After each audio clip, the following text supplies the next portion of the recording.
The room buzzed with tension. 20 engineers, each with decades of experience, stood around a massive industrial machine that had brought production to a screeching halt. The company had lost over $2.5 million in downtime, and still no one had a clue what was wrong. Managers yelled, whiteboards were full of complicated formulas and diagrams, and the air reeked of frustration. Then, a man in a faded blue uniform entered quietly through the back door. He was just a delivery guy. Black, soft-spoken, a bit sweaty from carrying parts across the lot. No one looked at him. No one cared.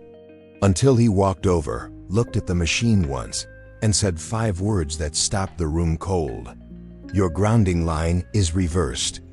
Silence, then laughter, then stunned disbelief. Because when they tried what he said, the entire factory roared back to life. That man wasn't on their team. He didn't have an engineering degree, and no one knew his name. But that day, he did what 20 of the best minds in the field couldn't. And his story deserves to be told. It began with a machine called the T900AX, one of the most advanced automated stamping systems in the industry. Housed in a manufacturing plant in Columbus, Ohio, this million-dollar marvel was responsible for producing over 4,000 precision parts per day for a global automotive company. The company prided itself on efficiency, and downtime was their worst nightmare. So when the T900 suddenly glitched out mid-cycle, stopping completely and refusing to restart, panic followed. First, the in-house engineers were called. They reset systems, checked fuses, ran diagnostics, nothing. Then came the regional engineering manager. He brought 2 more experts with him. Still nothing. The problem was bizarre. The system powered up, all diagnostics were green, but as soon as a cycle started, the main actuator would jam violently and throw out an error code that made no logical sense. Within hours, the parent company sent in their national tech team senior engineers who had worked on the T900's design in Japan. The plant became a hub of confusion. Whiteboards rolled in, cables snaked across the floor, tempers flared. 20 engineers flown in from 5 states, worked for 2 full days with 0 progress. They had tested everything, except the one thing no one thought could be wrong. Elijah Reed was a delivery driver for a local parts supplier called Metrofast. 38 years old, former Navy technician, and a bit of a loner. Elijah had a quiet confidence about him, not loud or flashy, but thoughtful and observant. He'd delivered to the same factory every week for 3 years, always on time, always polite. Most people didn't notice him. Most assumed he was just a guy with a truck. But Elijah had a secret. He was obsessed with machines.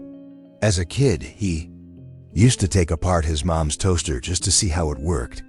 In the Navy, he worked on radar systems and power routing on aircraft carriers. After his service, he'd studied electrical engineering at a community college, but dropped out to care for his sick mother. Since then, he made a living doing deliveries. But his brain never stopped solving puzzles.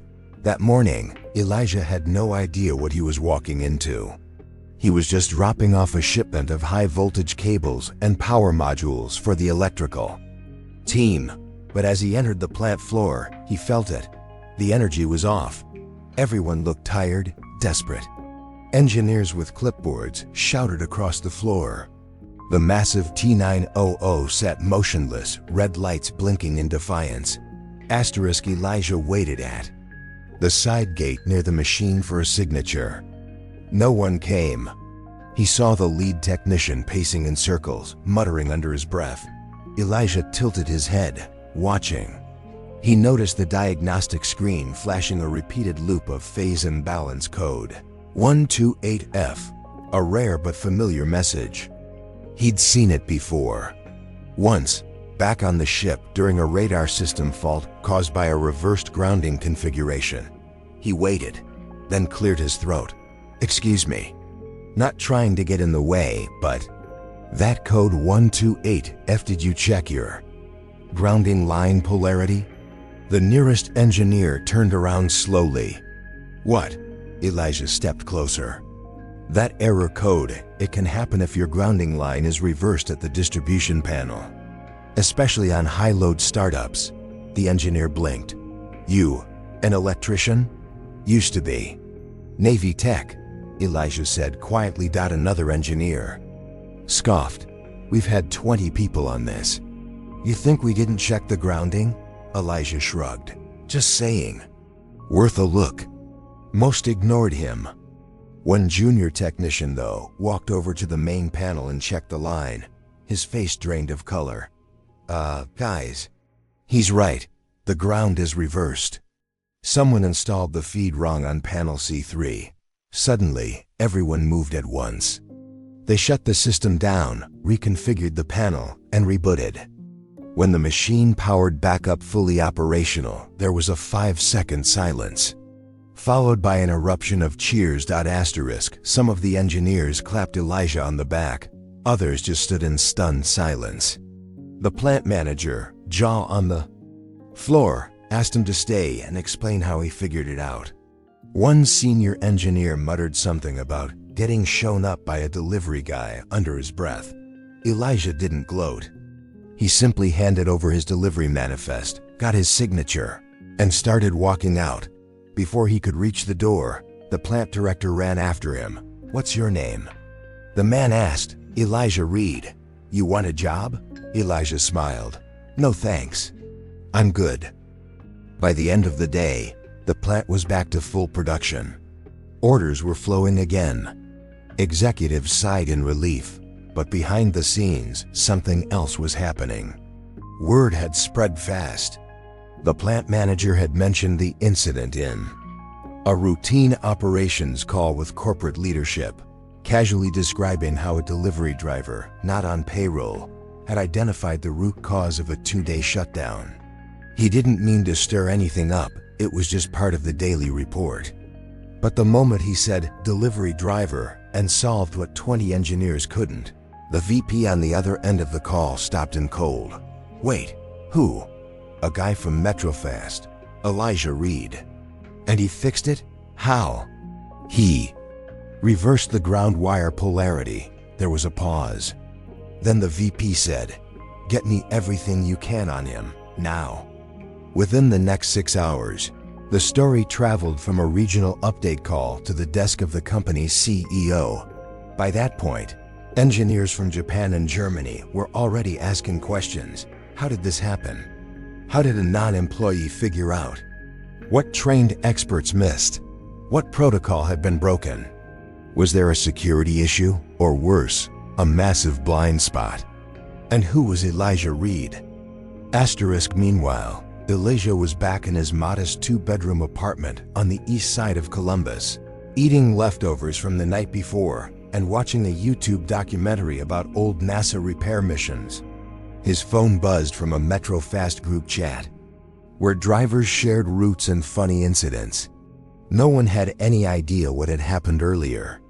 Not even Elijah fully understood how big this would become. To him, it was just another moment of curiosity. Another machine puzzle solved. Something he'd quietly done all his life. But the plant manager had taken a picture. Elijah before he left standing by the now functional T900, holding his delivery tablet. That image, without Elijah knowing, was about to become viral. It started when the manager posted the story anonymously on Reddit under the title, "Delivery Guy Walked into our plant and fixed what 20 engineers couldn't. I'm still shocked." The post went viral overnight. Comments flooded in. He should be running the engineering team. This is why you treat everyone with respect. You never know who's brilliant. I need to know more about this man. This gives me chills. This is what real intelligence looks like. Then someone recognized Elijah from a local news segment. 2 years ago, he had volunteered to help install solar panels at a low-income housing project. They posted his name. And then his story took off like wildfire. Twitter picked it up. LinkedIn picked it up. Soon, Engineering forums, diversity in STEM groups, and even veterans communities were sharing the story with captions like, "This is why we need to recognize real-world intelligence, and not all heroes wear suits." Asterisk. The next morning, Elijah showed up at Metrofast's warehouse at 6 a.m. sharp, just like always. But this time, something was different. His supervisor was waiting for him, wide-eyed. "Elijah, come with me." They brought him into the office. On the desk were 3 missed calls from major news outlets and 5 voicemails from corporate executives, asking for Elijah's contact details. Emails flooded in, all with the subject line, "Your driver Elijah Reed, urgent, Elijah." Blinked. "Is this a prank?" "No," the supervisor said, spinning his monitor. On the screen was the Reddit thread with over 30,000 upvotes and Elijah's name in the top comment. His first reaction wasn't excitement, it was discomfort. He hadn't asked for any of this. But as the magnitude sank in, so did the realization. This wasn't just a moment anymore. It was a movement. Asterisk. Later that week, Elijah was invited back to the plant, this time by the company's director of global operations. He arrived in the same blue uniform, feeling completely out of place in the sleek glass conference room. Around the table were executives in suits, engineers in branded polos, and one visibly nervous PR rep. The director spoke first. "Elijah, I just want to start by saying thank you. What you did saved us millions, literally, and more importantly, you exposed a critical flaw in our process." Elijah nodded. "I just saw something. Anyone could have seen it." "No, they couldn't," she said, "and they didn't." Then came the real surprise. "We want to offer you a position. Full-time, systems analyst, 6 figures, full benefits. You'll work with our best engineers. You've more than earned it." For a long moment, Elijah said nothing. Then he looked up slowly. "I appreciate that, I really do. But I think I'm where I need to be right now." The room froze. "You're declining?" "I like fixing things," Elijah said. "I don't need an office or a title to do that." They didn't understand it, but they respected it. Asterisk. Over the next 2 weeks, Elijah's story was everywhere. The Today Show requested an interview. So did CNN Tech, Popular Mechanics, and Wired. He did a few. Mostly short, polite responses, never flashy. When asked how he figured it out, his answer was always the same: "I paid attention." People were fascinated by his humility, but the impact was deeper than that. Across the country, manufacturing companies began re-evaluating their training programs. They invited veterans to speak. They restructured apprenticeship pathways. Because Elijah had unintentionally sparked something, a conversation about undervalued intelligence and the bias of status over substance. Asterisk. As reporters dug deeper, more details emerged. Elijah had once built a working robotic arm from salvaged car parts as a teen. He taught himself circuit board design from library books. He repaired air conditioning units in his neighborhood for free. But none of it had ever been on a resume. He never finished his degree. And so, for over a decade, he'd been overlooked. Until now. A local school invited him to speak to kids in underserved communities. One of them asked, "Are you really an engineer?" Elijah paused, smiled, and said, "I'm a problem solver. That's enough." It was a Wednesday morning when the email landed in Elijah's inbox. The subject line was short and strange: Exploration Systems Development, Consultation Inquiry. At first, Elijah assumed it was spam. Maybe another news outlet fishing for a follow-up interview. But when he clicked the message open, the sender's signature made him sit up straight. Dr. Andrea Malone, Chief Technical Officer, NASA Artemis Program Initiative, Washington, D.C. The message read, "Dear Mr. Reed, your story has reached many of us in the aerospace and engineering communities. What stood out wasn't just your insight, But your method of problem solving unconventional, intuitive, and rooted in lived experience. We're currently facing a challenge within one of our simulation feedback systems. I'd like to invite you for a consultation, if you're open to it. Thank you for reminding us what genius looks like in real life. Respectfully, Dr. Malone. Elijah read the message 3 times. NASA? Him? He stared at the screen, his heart racing. Then, after a deep breath, he replied, I'd be honored. 2 weeks later, Elijah stood in a NASA engineering complex in Houston, wearing a visitor badge and khakis borrowed from his cousin. It felt surreal walking through hallways lined with rocket schematics, team patches from lunar missions, and photos of astronauts. He was led into a simulation lab where a dozen engineers and analysts were monitoring a feedback loop model for a lunar navigation system. They explained that the problem wasn't with the hardware, it was the way data was being interpreted during a power lag in the low orbit phase. A glitch that so far, no one had fully understood. Elijah listened for 10 minutes, then asked a question. Have you tested the signal degradation under thermal variance from solar flare simulations? The room went quiet. No one had. They ran it. The glitch appeared, just like he said. Elijah smiled softly. Sometimes it's not the machine, it's the heat around it. One of the engineers turned to Dr. Malone and whispered, Who is this guy? Dr. Malone smiled. Exactly who we need. While Elijah was solving data lag problems for NASA, things were changing back home. His neighbors, people who had known him for years, started to look at him differently. Kids who once asked him to fix their bikes now wanted to be engineers. The local hardware store owner put up a sign, We know a genius, Elijah shopped here first. A muralist from downtown painted a portrait of Elijah on the side of a community center. It showed him not in a lab coat or suit, but in his delivery uniform, holding a wrench and a circuit board, standing proud. And yet, Elijah stayed the same, still soft-spoken, still driving for MetroFast 3 days a week, still reading engineering forums late at night. He wasn't chasing fame. He was chasing understanding. One Saturday morning, Elijah was invited to speak at a high school robotics fair in Cincinnati. The gym was packed with students, parents, and teachers. Most had only seen Elijah on the news or in clips shared online. When he stepped on stage, the room went silent. I'm not here to tell you how to get famous, Elijah said. I'm here to tell you how to see what others miss. He told them about growing up without access to new gadgets, taking apart junkyard radios and using paper clips to build circuits.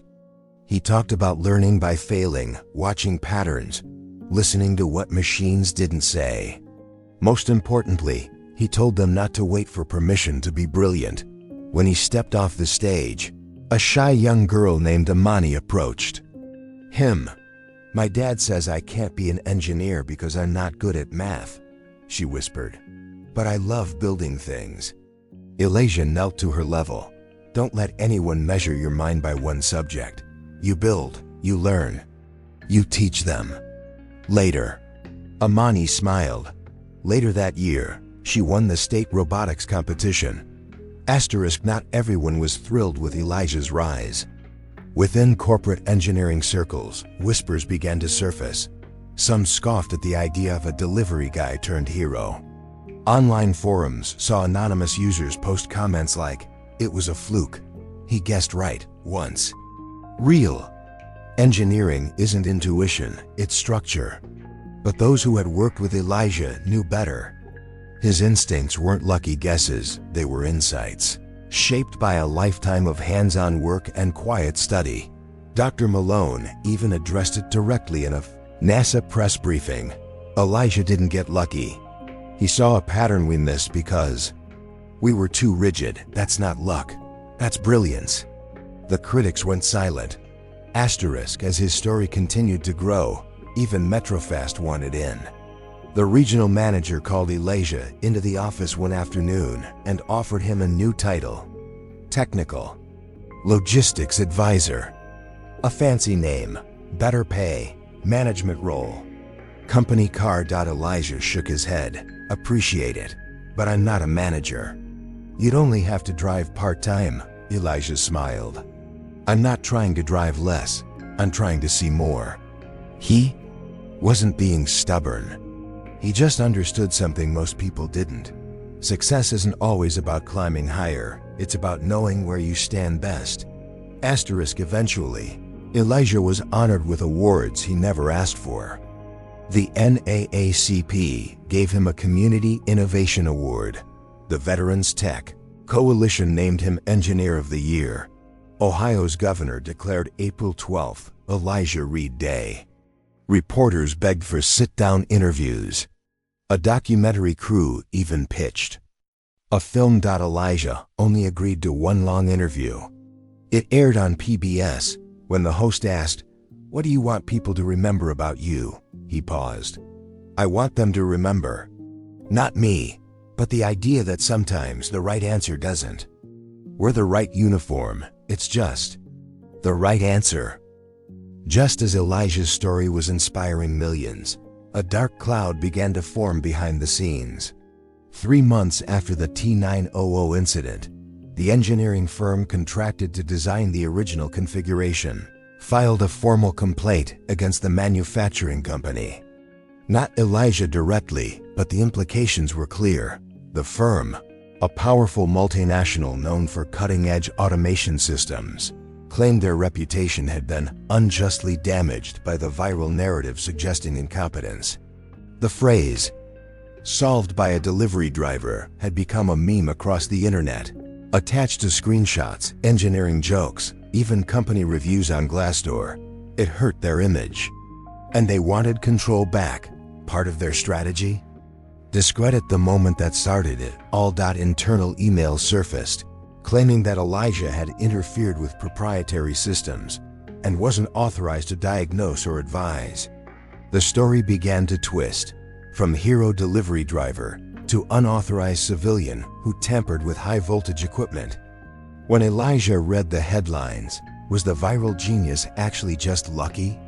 Company under fire after letting non-employee near machinery. His heart sank. Elijah had never sought attention. Now he wanted nothing more than to disappear. He stopped answering calls. He turned down interviews. He even skipped a planned visit to a middle school robotics class he'd promised to attend. The backlash hit him harder than he expected, not because he feared losing status, but because it made him question everything. Had he really crossed a line? Was he a problem instead of a solution? He didn't speak for days.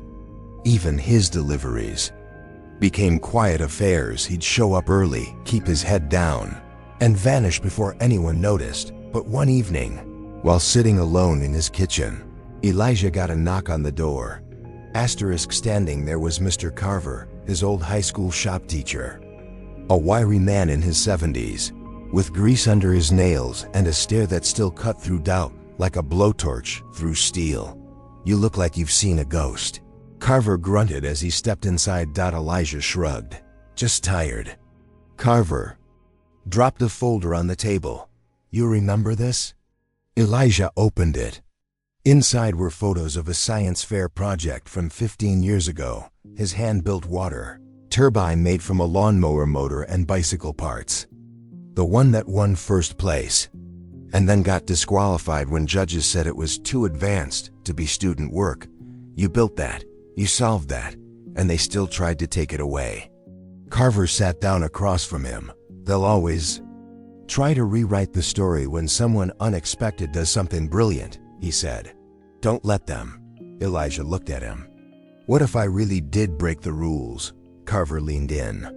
"Then maybe the rules were the problem." Word got out that Elijah was being attacked legally. What the engineering firm didn't anticipate was how fiercely the public would react. The same forums that had celebrated him months ago now rallied again, this time with more purpose. Engineers posted videos breaking down why Elijah's fix was not only correct, but safe, logical, and based on sound diagnostic thinking. A group of Navy veterans who had served with Elijah released a joint statement defending his integrity and skill. A hashtag trended on Twitter for 3 days straight. Hashtag Elijah was right, even celebrities jumped in. A well-known tech billionaire tweeted, "I've hired Harvard grads who couldn't troubleshoot like Elijah Reed. I'd hire him today." Faced with mounting pressure and bad optics, the engineering firm quietly withdrew the complaint. No apology, no statement. But the threat was gone. And just like that, Elijah was free again. Elijah didn't celebrate. He didn't throw a press conference or post a video. He just showed up the next Monday with his MetroFast cap on, a crate of wiring spools in the back of his truck, and his usual notepad tucked in the seat beside him. But those close to him noticed. Something had shifted.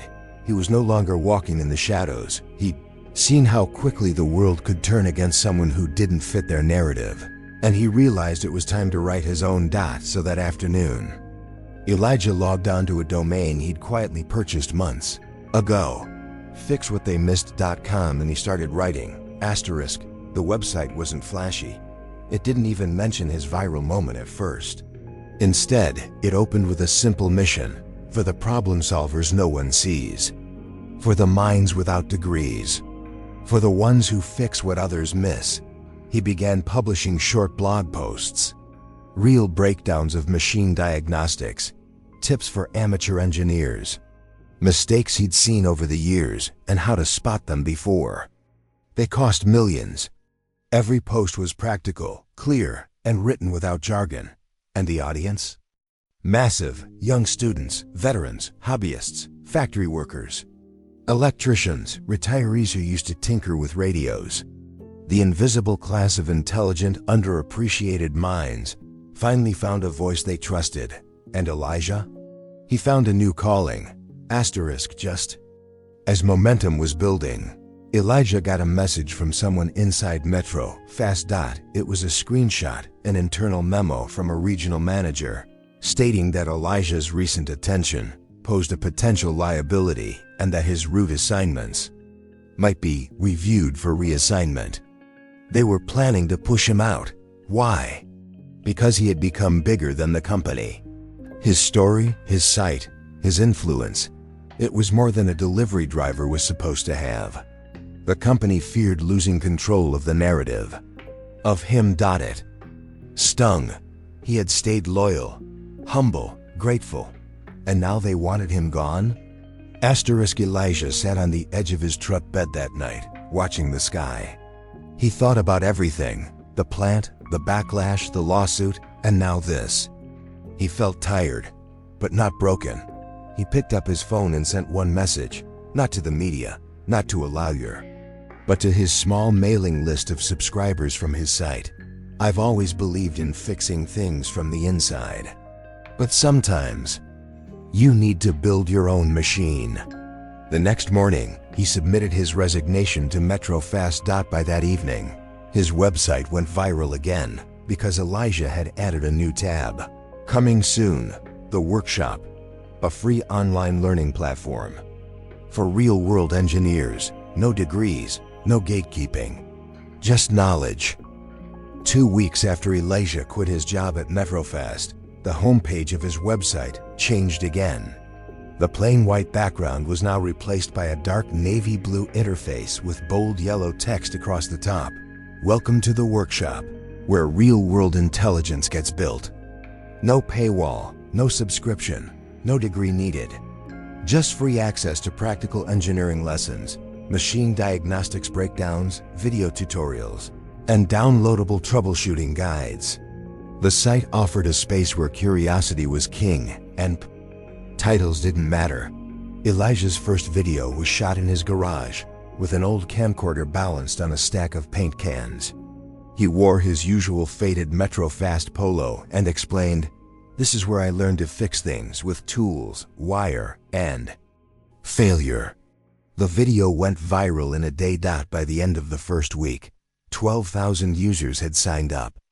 By the end of the month, 100,000 people from all walks of life flooded the message boards: former mechanics, Factory workers, rural students, even retired engineers who admitted they had lost touch with what made them love machines in the first place. It wasn't just a site. It was a movement.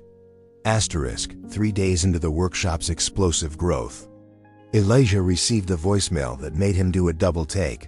"Hi Elijah, this is Rowan Maddox from Atlas Tech. I know you're probably buried right now, but I've been watching your project closely.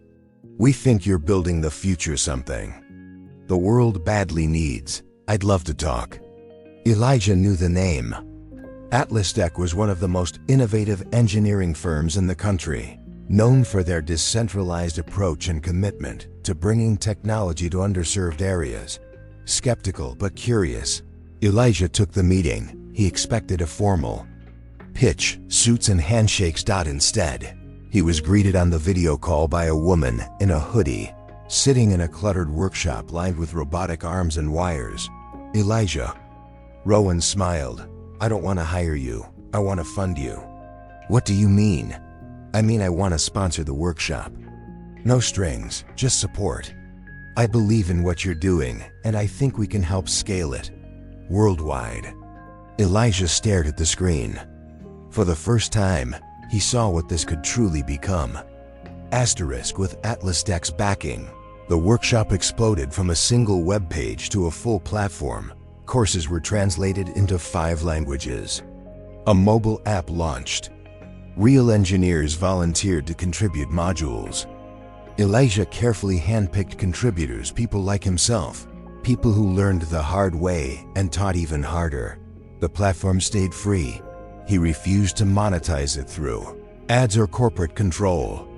Instead, he implemented a donations-based model. Within the first month, users donated over $80,000, enough to keep the platform thriving for over a year.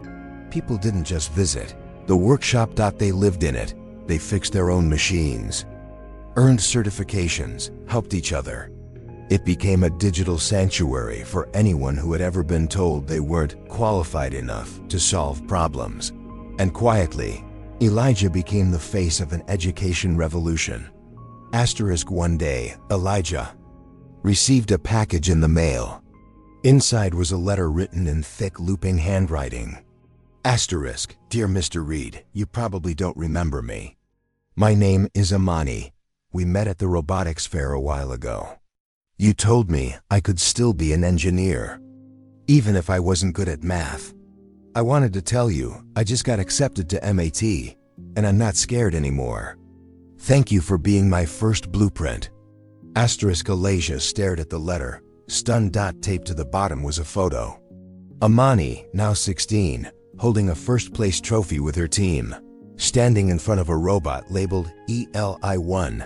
He smiled for a long time, then framed the letter and hung it above his workbench. Asterisk, eventually, the world caught up again. This time, not to criticize but to celebrate. Elijah was invited to speak at TEDx. The title of his talk, "Solving Without Permission." The speech was raw, honest, and powerful. He spoke about being invisible in plain sight, about being underestimated, about learning to fix things when the world tells you you're not allowed to. The standing ovation lasted almost 5 minutes. Offers poured in again, book deals, keynote speaking tours, even a Hollywood biopic. Elijah declined most of them. He wasn't interested in becoming a brand. He was too busy fixing what still needed to be fixed.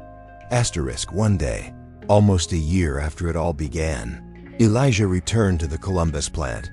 The T900 still stood there, humming along perfectly. A new team of engineers managed it now. They greeted him with respect, but also awe. One of them showed him the internal training manual, where his grounding line diagnosis was now an official troubleshooting procedure. "Your fix is literally part of our onboarding now," the young tech said. Elijah laughed. "I didn't even have a badge when I did it." As he walked away, he didn't linger. He didn't need to. The machine was running. The people were learning. His job was done there. Elijah was in the middle of rewiring a broken 3D printer when he got the call. A calm, Formal voice on the line said, "Mr. Reed, the President would like to formally invite you to the White House for a recognition ceremony. You'll be honored alongside educators and engineers who have changed the landscape of American innovation." It was the kind of moment most people dreamed of, the kind of honor that made headlines. But Elijah just sat there in silence, wiping his hands with an old rag, staring at the tools on his bench. "Thank you," he finally said, "but I'm going to have to say no." There was confusion on the other end. "Are you sure, sir?"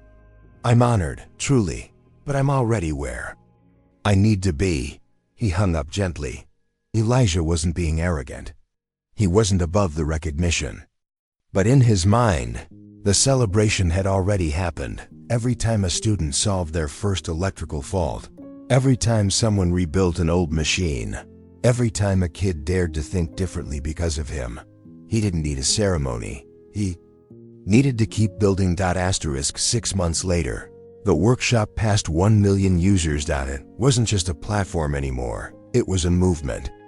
A worldwide hub of creative minds, overlooked talents, and quiet geniuses. There were communities in Brazil using it to repair outdated farm equipment. Women in rural India using it to create solar-powered lanterns. Veterans in Detroit rebuilding HVAC systems using Elijah's blueprints. It was fixing things, not just machines but belief systems. People stopped asking if they were qualified and started asking, "What can I build today?" Elijah celebrated the milestone with a live stream, nothing flashy. Just him in his garage, sipping coffee, surrounded by wires, motherboards, and a stubborn desktop that refused to boot.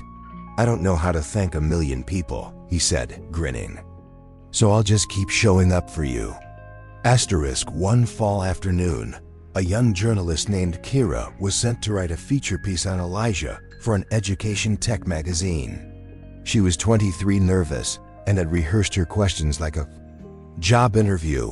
But Elijah made her tea, gave her the comfiest seat in the garage, and told her to relax. After an hour of walking through his workshop, she paused, tapped her recorder, and asked, "Elijah, after everything you've trained engineers, helped NASA, built a learning empire from scratch, are you finally ready to call yourself what the world already sees you as?" He raised an eyebrow. "Which is," she smiled, "an engineer." There was a long pause. The only sound was the soft hum of an old ceiling fan and the buzz of a soldering iron cooling nearby. Then Elijah leaned forward, elbows on his knees, thoughtful. "I guess I've spent most of my life thinking titles were for people with plaques on their desks. Fancy schools, clean fingernails," he chuckled. "But maybe that's the problem." He looked her in the eye. "I fix things. I teach others how to fix things. I build systems that make broken things work again. If that's not engineering, I don't know what is." Kira smiled, nodded, and clicked off the recorder. That would become the closing quote in the magazine's cover story.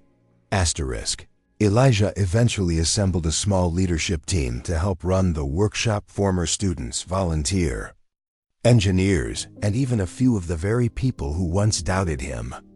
He created regional chapters, live workshops, and hands-on repair caravans that traveled to towns across the country.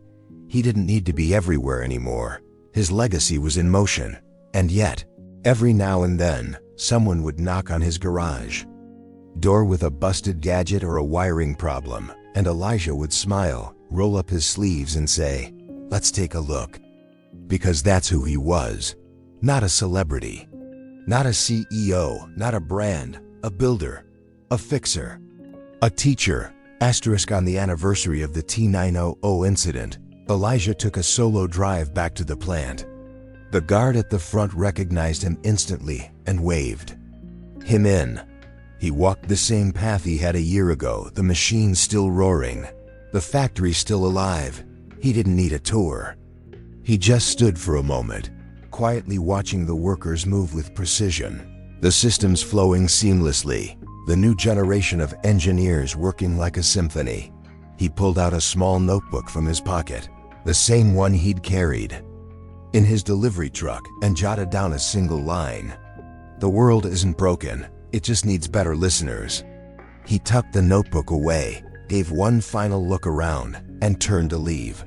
This wasn't the end of the story, just the next chapter. They thought he was just a delivery driver. But what they didn't know was, he had spent his whole life preparing for that one moment. And when 20 engineers gave up, he listened, he looked closer, he understood. And now, because he didn't wait for permission to be great, a million others are learning they don't have to either. His name is Elijah Reed, and he didn't just fix a machine. He fixed the way we look at genius, inspired by a true mind. Never underestimate quiet brilliance.